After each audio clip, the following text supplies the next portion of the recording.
Welcome to another episode of Real Voices. We appreciate you joining us. We have another great guest, Bobby Lieb's with us. Thanks for coming on, Bobby. I'm glad to be here. I appreciate it. Bobby, tell us a little bit about yourself and how long you've been in the industry. I've actually been doing this 30 years now. My prior deal, I played college baseball and came out here. My dad had a nightclub, so we were in the nightclub business for almost 13, 14 years. And we opened the second club, and I knew after dealing with people in the bar business for basically 14 years, I was done. I hated people at that time, so I got into real estate. But it was there was a good buddy of mine that came in the club, good friend, and he had a super team and did Paradise Valley, and said, "Hey, you know everybody in the valley. Why don't you come work with me?" And it just was a great mentor. So I stayed with him for 5 years. So just looking at your production, you had a couple diamonds this past. I'm always wondering, how do you, as a single agent, keep up with all of the things that you have to do every day? Like, how do you keep on top of that by yourself? You know, part of it is I don't sleep.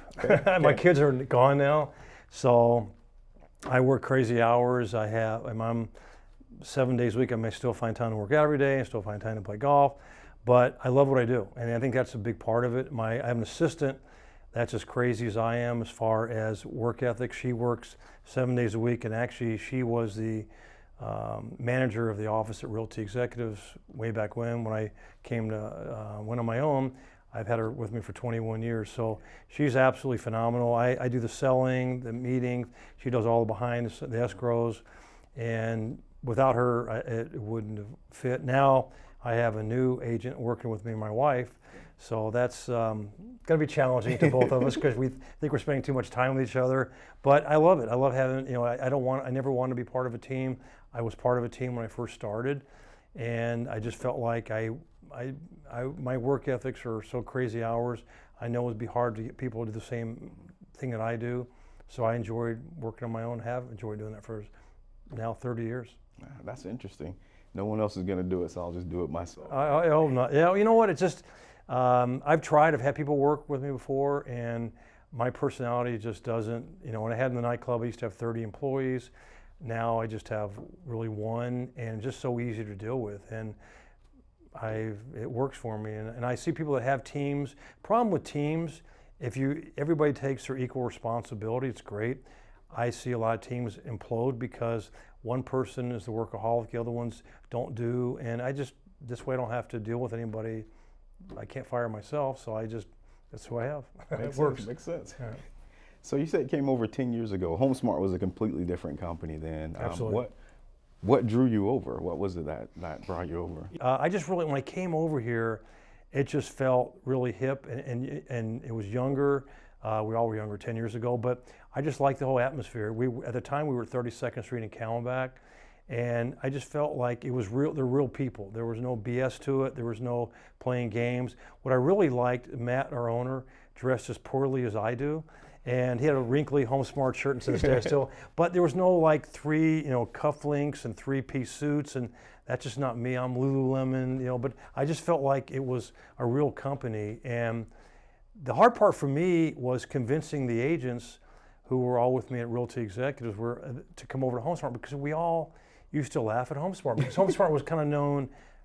They just didn't have a lot of top agents at the time, and they had bought Dan Schwartz Realty, so they were more or less known as kind of as a part-time company. But I felt like it didn't really matter who you're with. It's you or the agent that are the brand. And Matt Widows, the owner, gave me carte blanche to start this elite group. And so the agents that wouldn't come over the first, second day when I told them I was going to HomeSmart, when I told them I started the elite group, which basically was two things. One is to get all these agents to come over and give it like kind of like tricking your kids with that different name. Right. But also I wanted to have great meetings once a month, and I really wanted to see agents interacting with each other, which I didn't see a lot.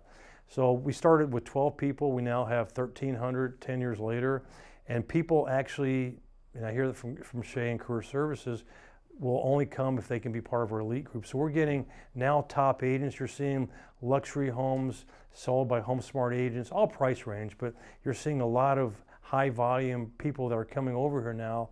And it's actually becoming competitive because they all want to kick my butt and I want to kick their butt. But the quality of agents Nobody is allowed to have an ego here. They, whether I'm the top agent or Bruno's the top agent every other year, nobody gives us that respect. They beat us up, and I love it. And I love that, that I'm better than you. There's not going to be anybody at HomeSmart ever has that attitude. And to me, it carries over from the upper management to the agents, that you have fun with the agents, but you also learn. But the networking part that I see at our meetings are phenomenal. I think that's what's really helped agents do more business with each other, because they know each other. Right. I appreciate that. So let's talk about those monthly meetings. I haven't had the chance to sit on a couple of those, Zoom-wise. Okay. I didn't know what they Aren't were we glad before we're getting then. rid of Zoom? I know. We're actually almost going there. live. We're back to live next month. I'm looking forward to that Yeah, one. me too. So let's talk a little bit about that. What was kind of your vision for those monthly meetings? What did that look like for you? I really wanted two things. I wanted to have great speakers. Bill Gray, who used to own Arizona School of Real Estate, you have to have 24 hours as a continuing education with realtors. So Bill would do, to get Bill over was a big key for me, because that took care of 4 months.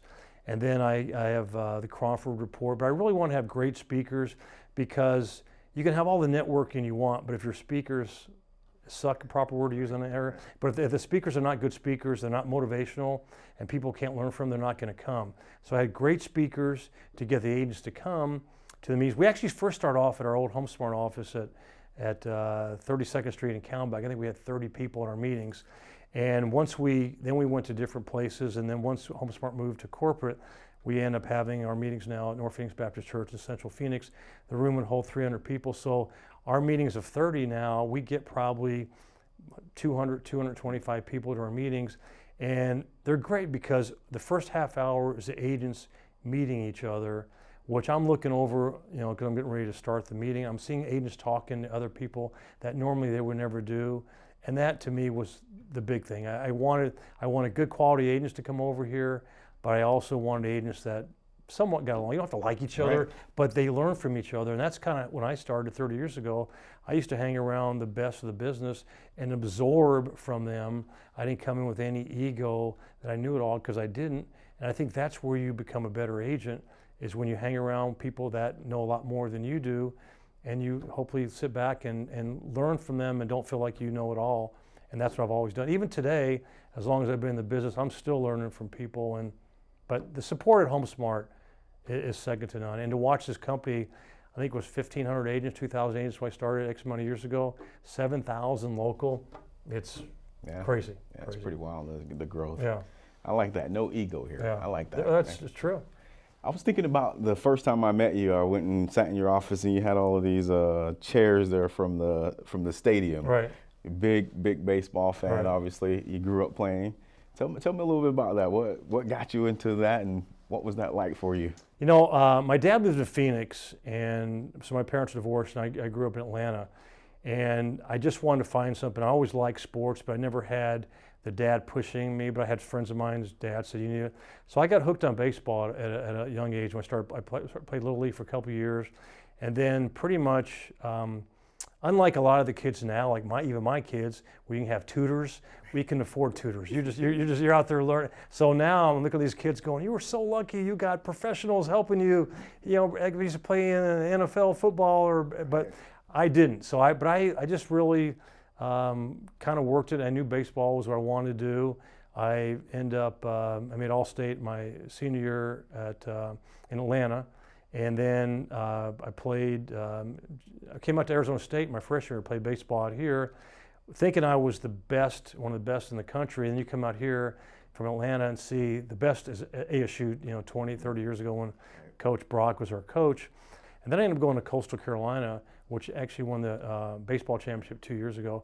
But I went to Coastal, played baseball there for 2 years, and kind of cool. We got to travel. I was in South Carolina, got to travel over. When I got done with that, so when I came to work, my dad had the club out here. But baseball was a great experience for me. And one thing that I tell people that I hate to lose at anything, I think I told you a story where I coached my daughter in first grade championship in girls softball.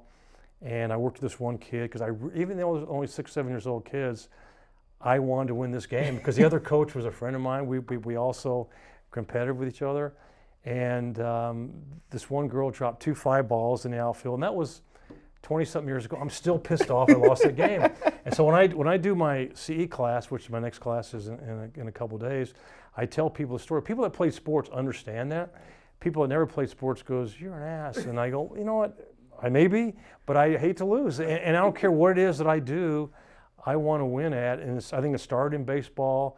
Then my poor kids, because I came from a divorced family, my poor kids were stuck with me, coaching them and everything. I loved it. I don't think they love it. But it was fun for me coaching kids and helping other kids out. But the hate to lose thing is probably my motto. I do not want to lose at anything. I think it kind of carries over into what I do in real estate, because we are in a very competitive market, especially now. It's always been that way.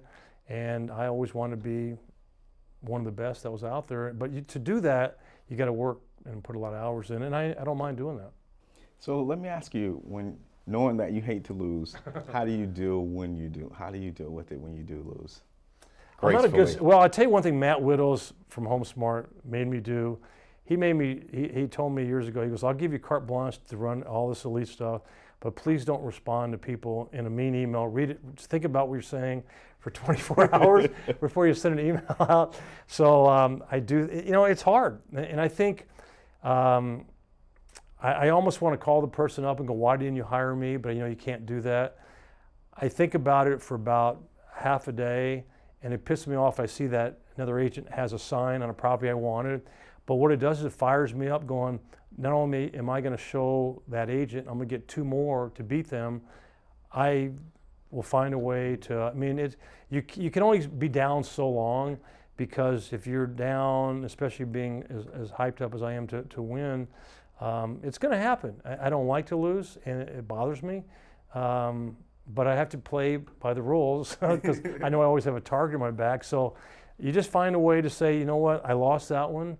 Just like in sports, you're going to lose maybe in a 3-game series. You may lose 1 game and win 2. Right. I just say, "Okay, I lost that one. I'm going to win these 2 here. And for every one I lose, I want 2 replacements." And that way, it's still 30 years later, I'm still fighting that thing, because there's always, and you lose for different reasons. One, you may not be as good as the other agent, which I don't ever want to think that's happened, but you don't know who those people happen to know that person. Maybe they were using me to get the information, what I thought, knowing they were going to hire somebody else, and maybe it's their kid that's the realtor, but that's just part of the deal. You just got to know that sometimes you are getting used for your information, but as I said, it's not fun for me to lose out, and you can only sit so long. Here's I'm telling my kids how much I hate to lose. I can't sit here and be down that long, because then I'm telling them. So it's it's something, you either have or you don't have it, that you hate to lose it. But in our business, especially in this market right now, with losing 10 deals and then you have to win the 11th deal, it's a whole different world we're in now in real estate. I appreciate that. Thank you. And you guys, Equitable, are phenomenal, by the way. We use you for everything. So. I appreciate that. Thank you. It's a great plug. Okay. Appreciate it. So I was just thinking, you mentioned that you had this club, and you told me a little while ago that you just had a magnificent partners at one point. I like to think about, when we're thinking about partying and clubbing, you seem like a pretty fun guy. What was the craziest thing you saw in that club? What was some interesting thing you could share with us? Can I tell you, first of all, my dad built the very first discotheque way back when. It was called Disco. In 1970. Then we had the private club. My biggest thing that I'm very, very appreciative of now is that we didn't have mobile phones back then. Because you know what, that would have been, I would have been in trouble. A lot of us have been in trouble. And I feel sorry for those that get caught. And we didn't have Facebook, we didn't have Instagram. So you got away with a lot of stuff that you wouldn't get away with today. But to me, I'll tell you what was really cool. The first club, we had 2,000 members. On a Friday night, we'd have probably 1,000 people in the club dancing, and my disc jockey ended up being my wife. So my DJ quit one night, I brought her on. So we started dating for about 5 years, and then we got married after the club. But I met a lot of people in the club, I really did, and as I said, I met my wife, but the lifestyle was fun. I met, again, good people. The second we sold that club, and the second club we opened up at Central and Camelback, 1 year into that, we'd had our first kid, And I go, I just can't be in the bar business anymore. Plus, I think I started hating people. When people would come up to me when I was in my 20s, and as a client say, hey, you know what, my wife hates me, my dog hates me. Oh, that's cool. Then they start telling me when I turn 30, I go, I don't like you anymore. Probably the coolest thing about that second club I had, if you remember the movie Waiting to Exhale that Whitney Houston was in, so they rented our club out. We knew after about 8 years that we were selling the club to another business, and so Waiting to Exhale, which was basically the book was written in Arizona, they rented our club out for the last 7 months. So Angela Bassett, Forrest Whitaker, Whitney Houston, and of course I could come in there and watch what was going on there. That to me was pretty amazing. Then the most amazing part is when that movie actually came out the first day, I'm going in to watch it and seeing all the bar scenes that were filmed at my club. And the rule they had in there that if anybody looked at Whitney, who obviously was the star at the time, they were kicked out. But it was pretty cool meeting them, seeing them, doing something different. And then you realize what was going on behind the scenes to do a movie to actually come out and be a pretty big hit. That was, but I am thankful, if I just say it once, I'll say it again, there were no cameras or internet back then. We all would have been in trouble, serious trouble. So yeah, I think I feel that same way as well. So for sure. Cool. Thanks. I appreciate you sharing. That's cool. My pleasure. That's cool. So do you get to read much? Do you do much of that? I am not a reader. Okay. Yeah, I really am not. That's probably one thing that I'm weak at. I mean, I read statistics in our industry, but I've never been a big reader. Okay. No worries. That's cool. So tell me, what was something that your kids would say my dad's always harping on? Like, what would be something you've always taught them? I think, first of all, I think it's important friends. I mean, I think that both of my kids are very social, and I think they realize, as I do, that you need to have a support staff out there from friends and family. Again, when I grew up in Atlanta, I didn't have my dad, but my mom, who worked hard and she really didn't have anything growing up, her deal was all about our family. We had great cousin support. They always invite us over. Friends of mine that I used to play baseball with, their dads and moms invite me over. So I kind of relay that to my kids, that don't ever underestimate, right now when you're in your teens, now my kids are 31 and 29, don't underestimate the relationship friends have. And now I think what's the positive thing about social media is all these kids that grew up together now are communicating with each other no matter where they move to. So I think that if there's anything, it's don't underestimate how strong it is to have great friends. And I can't say I have a lot of great friends. I have good friends that no matter what I do, they would always be there for me. And you have a lot of people that say they're your friends, but they really aren't. But family are so important, and the friendships that you make, last forever. I mean, it's, I think that's, to me, the most important thing there. That's great advice. That's definitely great advice. Is there anything that you redo in your life? I would say, if anything, I probably wasn't a perfect dad. Okay. I think I tried to make up for the fact that my dad was never there for me with all the sports I coached with my kids. I probably was harder, I was harder on my own kids because I expect the best out of them, and it wasn't fair to do that to them. My son ended up playing college football. My daughter played a bunch of sports through high school and stuff, but I do regret a little bit that I was hard on them. Again, the losing deal, but I always expected more of them, and if they made a mistake, I probably wasn't as acceptable as I would somebody else. It wasn't because I was mean, it's just, I guess I didn't know any differently because I didn't have a dad there around me, so I think I like to have that back so I could say, I'm sorry guys that I was a little rough on you. Not a little, probably a lot rough on you, but I can't take that back, and hopefully they understand that I was just trying to make up for what I didn't have, which is a dad being there through all my sporting life and growing up my younger years and stuff. Man, I appreciate you sharing that, because I have that same thing, and it perhaps is just a parenting thing where I expect more out of my own. So yeah. So and you know what? And they're both successful. They're both healthy. So on that part, at least I fed them well. And probably the best thing that happened to them is my wife made up for all my weaknesses. She would say timeout, don't. So she was a great referee. So that's always good to have somebody else to cover for your weaknesses. And I think as a parent, she did a great job doing that. awesome. I'll start my DJ, my disc jockey. It's so cool how we meet, right? Never know where you're going to meet. Exactly. Well, you're a sports guy, so I always talk to newer agents about, the basics, dribbling. Like, what would you consider, like, one thing that you would consider to be dribbling in real estate, like something it's fundamental that you have to do? Well, I am doing a class on Monday here at corporate, and I think the one thing that I feel is very, very important is having a mentor, because people get out of real estate school, and no knock to the real estate schools, they're learning how to pass the test. They're not learning what the real world is. And you can't, my wife just got licensed 4 months ago, and she'd asked me all these questions because she was studying for the test. I go, I don't know this stuff. It was 30 years ago. I had to learn it to pass the test. And you're not going to get any water rights questions, and never have. So I think when I see people get out of real estate school, and some of them, they're very, very lucky because the first transaction they may have is with their grandparents, who see no wrong, and no matter what they do, they can't be wrong. They make a lot of money in the first deal and think they could do it on their own, and they struggle. I had a mentor for 5 years, and I gave up a lot of money by doing that, but I knew this was going to be a long-term career. I don't look back on that. I stayed with him for 5 years, and it was like a 50-50 split for 5 years, but I absorbed all that. And I think the people today, and I don't want to knock the people in their 20s, 30s, because I sound like an old man, but I just think that having a mentor is the most important thing, and not just for a year or two. You're not going to make everybody thinks they can get rich quick in this business, and those of us that didn't major in anything, I majored in baseball in college, so here I am doing real estate. But a lot of people that didn't really major, it's a great career, but you have to have the fundamentals to know what you're doing. And I just feel a lot of them feel like they learn, the school taught them you can make $1 million right away, because that's what the school is supposed to do, because you're paying your tuition there. But it doesn't work that way. In the real world, you make a relationship with agents, and more importantly, you got to have somebody that's a good teacher. I used to go in people's cars when I first started. We'd go on tours, absorb all the really good agents. I picked good and bad traits that I think that were great about.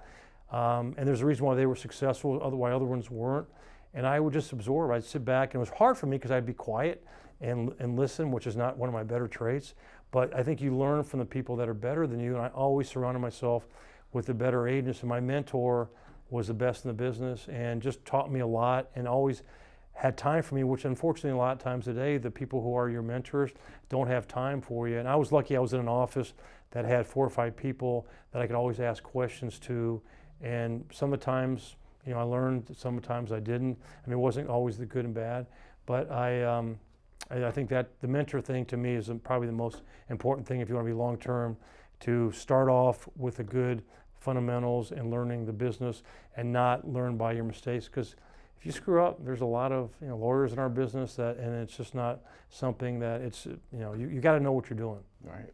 Thank you. That was welcome. Great. Appreciate it. I appreciate you coming on. Of course. Thank you so much. My pleasure. Well, where can the people find you at? I am at I am technology challenged. I am Bob Lieb, Lieb at AOL.com. Yes, I'm AOL. Phone number 602-376-1341. I am probably the #1 technology idiot at HomeSmart. I'm proud of that, and it goes to territory. I don't know how many AOL people are out there. It works for me, so I don't know. But I'm always, one thing I've still enjoyed doing, I'm always here to help, and I love what I do. I can't say there's a lot of people that can say they like what they do. But it's still fun for me. The last, with the pandemic and stuff, was kind of a crazy time for all of us, and hopefully now, gradually we're starting to get back into what we used to do. I think there's going to be some apprehension still, but I love what I do. Well, I know you're available. I got a phone call from you at 6 o'clock in the morning on Saturday. So that was late for me. Usually I call earlier. I was being nice to you. I appreciate it. Thanks, man. You got Appreciate my pleasure. Thanks.